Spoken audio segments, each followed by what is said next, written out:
Olá, tudo bem? Bem-vindo aqui ao canal. Eu gravei essa aula com o pessoal do curso de Análise de Sistemas da Faculdade de Porto das Monções. Editei o vídeo, coloquei aqui no canal para vocês, espero que vocês curtam. Foi uma aula que a gente explorou um pouquinho o conceito de Array e suas funções, dentro da linguagem de programação Python. Então se você quer aprender um pouco sobre isso, assiste o vídeo até o final, deixa seu comentário. Eu tenho visto que bastante gente que está gostando dos vídeos não está assinando o canal, então por favor, isso vai me ajudar bastante. Assina aqui o canal, dá essa força para a gente poder crescer, tá bom? Bora para a aula?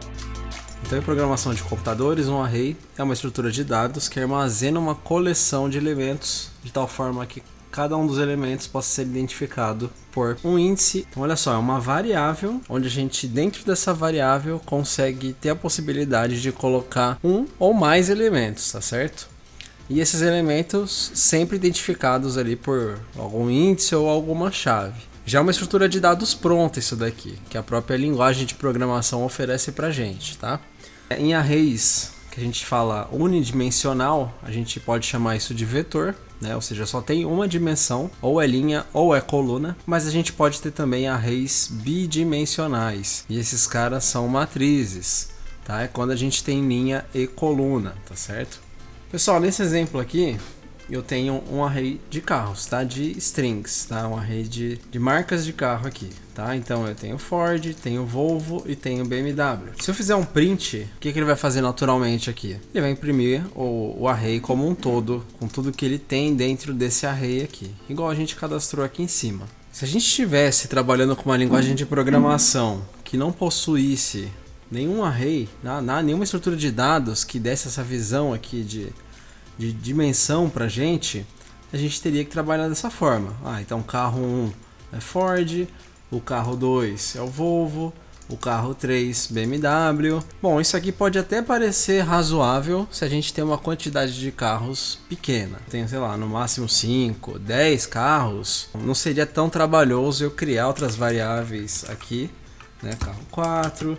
e assim por diante, tá? Mas quando a gente está falando num cenário onde é imprevisível, né? Onde eu posso ter 100 carros, 1000 carros, 10.000 carros, isso aí começa a ficar perigoso, tá? A gente teria muito trabalho por estar criando variáveis dessa forma. Quando a gente quer trabalhar com um conjunto de itens, a gente sempre vai optar aqui pelo array. Então, nesse caso aqui dos carros, foi o que a gente fez aqui em cima. A gente criou uma única variável que chama cars, que é um vetor de marcas de carro, é um vetor de strings. Bom, e lembra a historinha que eu falei que a gente precisa conseguir acessar esse vetor, esse array, através de algum índice, através de algum identificador. Lembra que sempre começa no zero. Aliás, eu não conheço agora de cabeça nenhuma linguagem de programação que comece o array no 1. Então sempre é zero. Então se o array tem 3 elementos, né, 1, 2 e 3, ele vai começar no 0, 1 e 2. Então se eu quero pegar um valor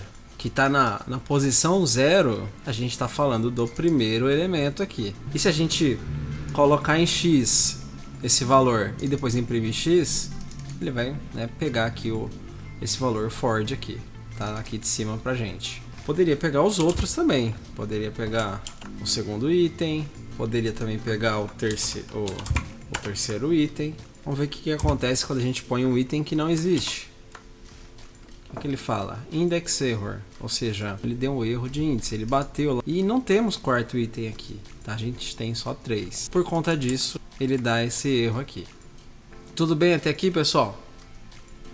Então, dessa forma a gente pode acessar os nossos valores de um array através dos índices, tá? A gente chama isso aqui de índice, que em inglês a gente chama de index. Bom, como que a gente faria para modificar um array? Então, por exemplo, aqui eu tenho Ford, Volvo e BMW. Imagina que eu errei o nome dessa primeira marca aqui, não deveria ser Ford, deveria ser outra marca. Olha, eu vou associar um valor novo. Onde que eu vou guardar esse valor novo? Lá na primeira posição do meu vetor de carros. E daqui que ele fez? Ele trocou aqui de Ford para Toyota, tá? Porque a gente fez essa associação aqui. Beleza? Então, só rodar isso aqui para ver. Ele imprime um novo vetor aqui. Eu poderia fazer isso com qualquer um dos elementos aqui dentro, tá? Não só com 0, poderia fazer com 1. Ele iria colocar um novo valor aqui. Poderia fazer com 2, ele iria colocar o valor novo aqui também, tá? Se eu colocar, por exemplo, Então isso aqui não funciona porque a gente não tem esse index 3 criado aqui no nosso vetor, vai de 0 a 2. Então vocês já perceberam que não é dessa forma que a gente vai colocar novos valores dentro do nosso vetor, tá? Aqui nesse caso... Eu queria te perguntar, professor, como que a gente faz para acrescentar caso a gente já tenha um array pronto e a gente queira acrescentar um novo item? Tem uma funçãozinha que a gente vai falar daqui a pouco. Beleza. A gente também poderia saber quantos itens, né, quantas marcas de carro eu tenho aqui no meu vetor. Como que a gente faz isso? Através da função len. Não necessariamente eu teria que ter colocado nesse x aqui. Eu poderia estar imprimindo diretamente no print aqui, tá? Então não precisava, só poderia colocar só o print len cars. Isso, perfeito. Bom, pessoal, a gente consegue iterar um array, tá? Usando for, usando while, tá? Com for é mais fácil, a gente só fala o que a gente quer iterar, né? Nesse caso é um array. E aí cada item dentro desse array vai ser x aqui, vai ser o nome da variável que a gente está dando aqui. Então se eu quisesse escrever car só aqui, e imprimir car, funcionaria igual. Esse aqui, lembrando que é só o nome da variável que a gente está dando aqui para cada item desse vetor de carros, tá? Então dessa forma a gente consegue escrever na tela aqui quais são os itens aqui desse vetor. Aí o que vocês perguntaram, né? Como é que a gente vai colocar novos valores aqui no nosso vetor? É só a gente chamar essa funçãozinha que chama append. O que ela faz? Ela pega um novo valor que você está passando aqui, que você está criando, e adiciona esse novo valor no final do nosso array. Então antes eu tinha esses 3 carros, foi feito o append, ou seja, eu coloquei um item no final desse array, e depois disso eu imprimi esse array modificado, já com um novo item no final da lista aqui. Então dessa forma a gente consegue ir colocando novas coisas aqui no nosso array. Existe uma outra função, que eu acho que não está aqui, que é o insert. O insert é o seguinte, perceba que enquanto o append a gente está falando, olha, coloca um item para mim aí no vetor. Mas ele põe no final do vetor. Agora imagina a situação que você quisesse modificar a ordem desses elementos aqui, colocando um item novo no meio, tá? Então, por exemplo, vamos fazer um teste aqui. Bom, ele inseriu, vamos só imprimir aqui para ver como é que fica. Então perceba que com o insert a gente consegue colocar novos elementos onde a gente quiser aqui no nosso vetor, tá? Se eu quisesse pôr carro no começo, por exemplo, deixa eu tirar só isso daqui. Olha só aqui, pessoal. A gente inseriu então esse novo item na posição 0. E aí a gente imprimiu aqui o novo vetor de carros. Então dessa forma a gente tem um pouquinho mais de controle para fazer manipulações aí com os nossos arrays, tá bom? Com essa função insert aqui. Bom galera, assim como a gente colocou itens nesse array, a gente quer também remover itens desse array. E o que o pop faz? O pop remove esses itens para você. Então por exemplo aqui, né? O que a gente tinha aqui em cima? Carro no começo, Toyota, Volvo. Como aqui eu fiz um pop na posição 1, né? Qual que era a posição 1? Aqui era 0, aqui era 1 e aqui era 2. Então perceba, o Toyota que estava aqui na posição 1 já foi removido aqui embaixo. Então só ficou carro no começo, Volvo, que era da posição 2, de índice 2, está agora com índice 1, tá? Ou seja, a gente removeu esse item aqui. Vou rodar de novo, vocês vão perceber que esse Volvo aqui vai sumir. O Volvo na primeira posição ele tirou esse item que era o terceiro aqui, agora ele é o segundo, tá bom? Outra função bem interessante que a gente tem aqui de arrays é a função remove. Imagina a situação, a gente não quer percorrer um array e a gente precisa remover um determinado item desse array. Mas a gente só sabe o valor dele, a gente não sabe exatamente em qual casa, em qual posição esse item está armazenado. Então dessa forma, o que a gente faz? A gente faz um remove cars, né, que é o nome do seu vetor, ponto, remove, que é o nome da função, e aí aqui a gente passa o valor que a gente quer remover. Nesse caso a gente está olhando aqui por BMW. Perceba que aqui em cima, BMW está depois desse item carro.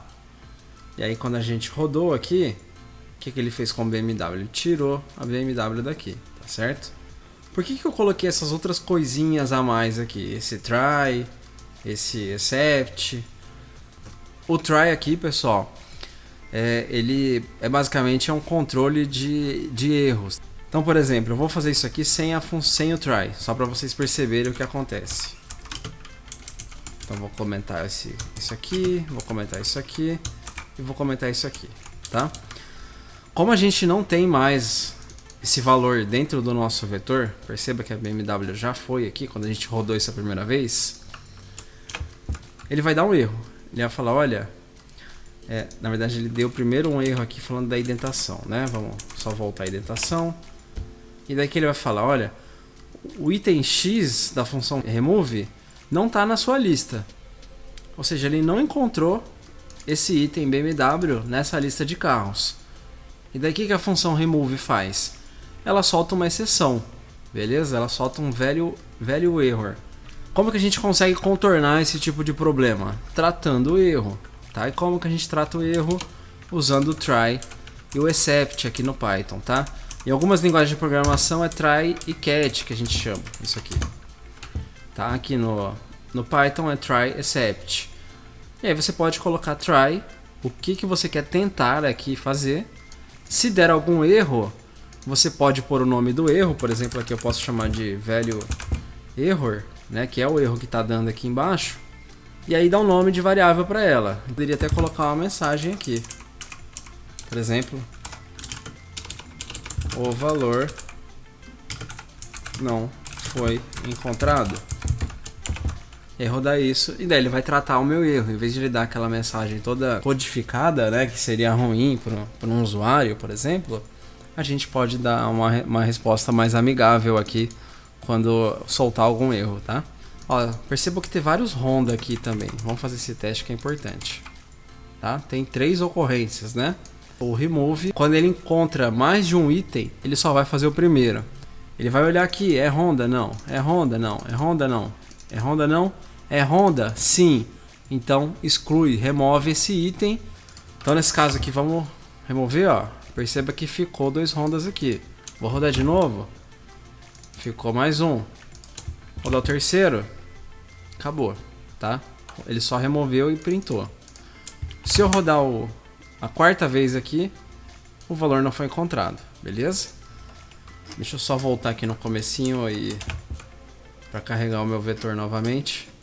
Bom, pessoal, então dessa forma a gente consegue remover itens, beleza? Então, através do pop, através do remove, a gente consegue trabalhar com a exclusão de itens do nosso array, tá? Uma outra função interessante aqui é quando a gente quer contar o número de itens de um determinado valor, certo? Então, Honda, por exemplo, agora não tem nenhum, tá? Deixa eu só imprimir aqui o vetor pra gente ver.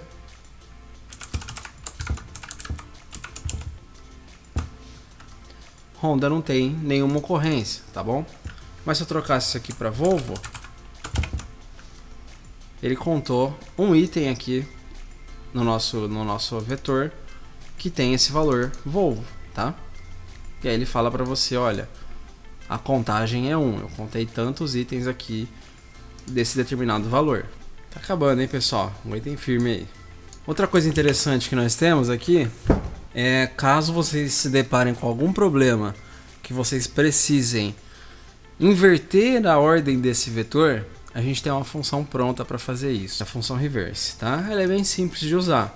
Você põe o nome do vetor, o nome do seu array, ponto reverse, abre e fecha parênteses, e aí o seu vetor já vai estar modificado. Então perceba, tá BMW, Volvo e Ford aqui. Vou inverter e imprimir, o que ele vai fazer? Ford, Volvo, BMW, tá? A gente tem também aqui, pessoal, uma outra função, que é a função index. Deixa eu só colocar um item que tem nas duas listas aqui. Então BMW tem, beleza. Olha isso que legal, pessoal. Então primeiro eu imprimi a minha lista. O que ele imprimiu? BMW, Volvo e Ford, tá? Aí dentro do try, que eu usei aqui também, porque o index ele dá um erro, já mostro depois para vocês, quando ele não encontra nada, né? Esse valor ele não encontra no seu vetor, tá? Quando carros, né, o vetor de carros tem esse valor que a gente está passando aqui, essa função index retorna para a gente qual o índice que esse valor está localizado. Então percebam que eu imprimi aqui dessa linha, eu imprimi BMW, Volvo e Ford. E depois eu fiz um outro print aqui dentro, tentando pegar a posição desse valor BMW. Qual que é a posição que a gente tem? É a 0, ou seja, é o primeiro item aqui do seu array, tá? Na sequência, o que eu fiz? Eu inverti esse array, imprimi ele novamente. Então, inverti e imprimi, o que ele fez? Ele colocou Ford, Volvo e BMW. Então, BMW, que era o primeiro, agora é o último item, tá? E aí, depois eu fiz a mesma coisa. Eu peguei o novo índice aqui desse valor, BMW, e imprimi esse índice aqui, tá bom? Então, nesse caso, ele já colocou 2 aqui, porque... Conta comigo, 0, 1, 2, tá? Então é o terceiro item aqui do nosso vetor. Então a função index ela é importante quando a gente quer saber a posição de algum determinado item aqui no nosso array. Bom, e além disso, como uma última função que eu trouxe pra gente passar aqui, é a função sort. É ordenar de uma ordem crescente ou decrescente, tá certo? Nesse caso aqui, tá em ordem decrescente, né? O reverse está true. Então... se eu quisesse ordenar por uma ordem crescente, eu colocaria reverse false, ou seja, ele vai pegar uma posição ascendente aqui, de A até Z, né? Então ele vai imprimir aqui BMW, Ford e Volvo. Se eu coloco que eu quero um tipo de ordenação que vai de Z a A, ou seja, é descendente, é só eu colocar reverse igual a true aqui dentro da minha função sort, beleza? Então isso aqui vai imprimir para mim Volvo, Ford, BMW, ou seja, ficou de Z para A. Então dessa forma que a gente consegue fazer ordenações aqui do nosso vetor. Essa foi a aula que eu dei para a turma, espero que você tenha gostado. Se teve algum assunto que eu não falei ou que você ficou em dúvida, me escreve, me manda um direct e a gente vai se falando. Curta o vídeo, pessoal, vocês não têm ideia de como vocês me ajudam assinando o canal. Dessa forma eu vou conseguir fazer novos conteúdos, abordar temas aí que vocês querem saber, tá bom? Um grande abraço, até o próximo vídeo, valeu!